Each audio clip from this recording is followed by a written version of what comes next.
I just dropped a post about, I just got done shaving. I just dropped a post about waking up in different places and things I've seen and places I've been. And, I just was tossed around a lot as a kid. Went to a group home for like 10 minutes and all kinds of different things. And I'm so thankful it taught me to look within.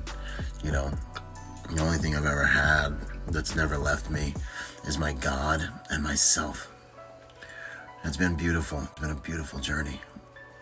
I think it makes a person more dangerous, more valuable, makes them into the type of person that you can tether a tribe to. No one's gonna die with you, no one lives with you, no one else is the common denominator in your life. Who else gets to say this is your chance at Godship,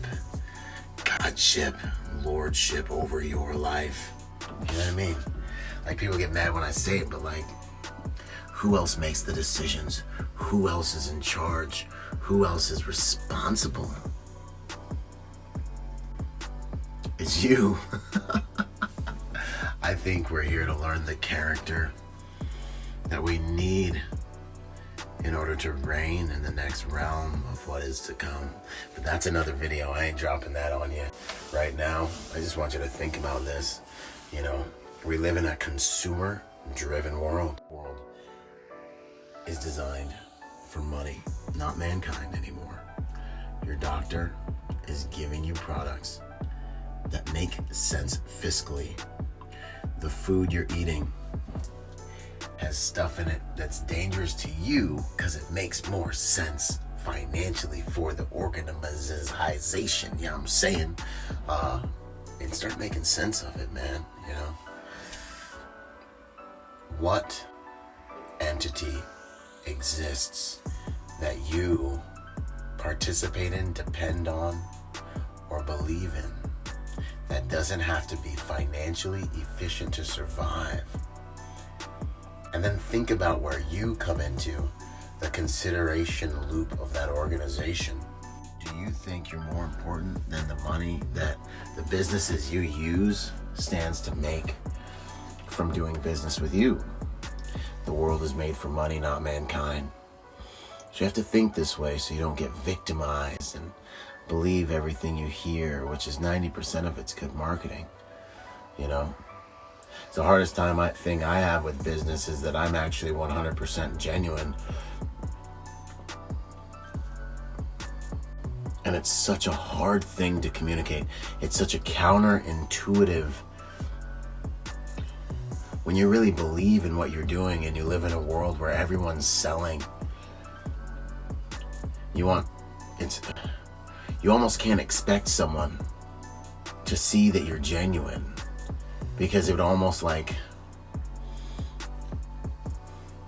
it's a tough thing to communicate, man. That's why I always try to over-deliver. I try to give so much more value than whatever it is you're paying me for, so you can see that my heart's truly in it.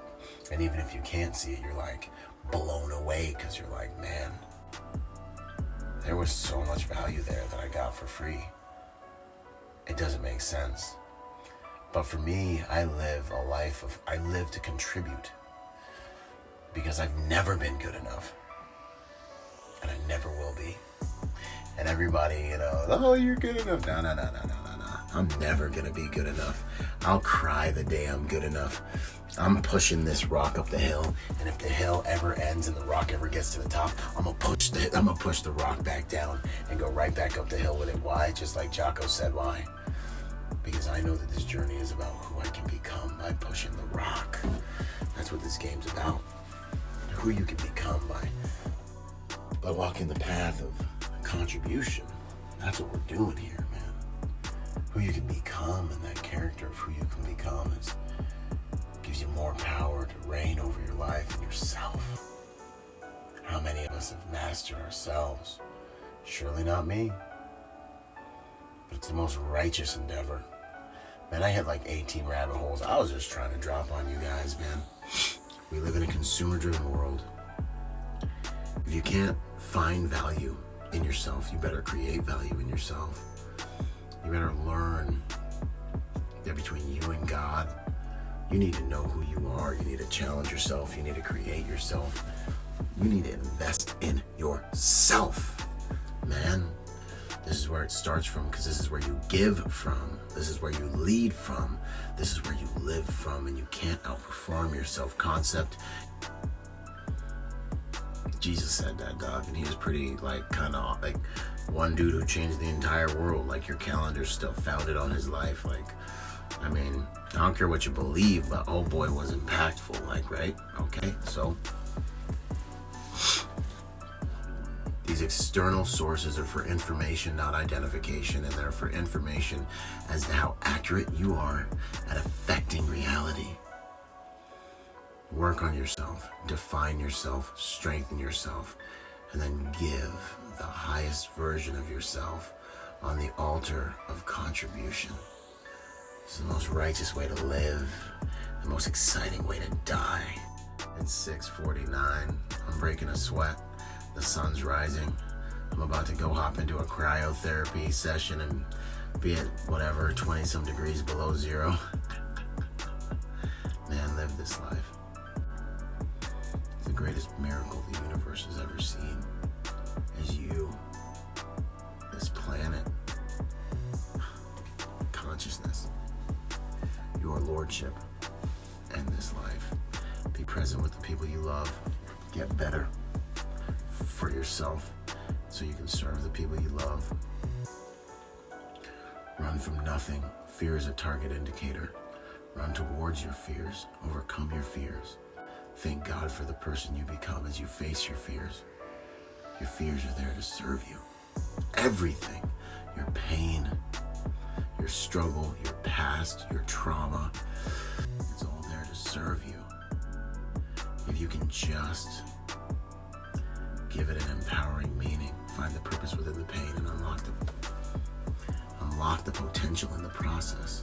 That's what we're doing here. Make everything serve you. This is the alchemy of the mind. This is perceptual empowerment, because your perspective dictates your performance. The scars you bear, those are your superpowers, man. Those are the things that make you strong enough to serve people who have gone through them, strong enough to know that you won't be destroyed by anything that still lies in front of you. Don't shy away. Don't run away. Sacrifice this version of yourself on the altar of progress so you can become who God created you to be. It's not about being good enough. Jesus said, "No one is good. Why do you call me good? No one's good but the Father." And by the grace of God, I'm just a man who knows he's not good enough, but knows that he's going to try to contribute until the day he dies. I'm here to be a martyr. I'll die 1,000 deaths on the altar of progress, so that this chance at life that God's given me, and has given me multiple more opportunities to live, because I should have been dead so many times, I'm not going to let it be in vain. Let's live.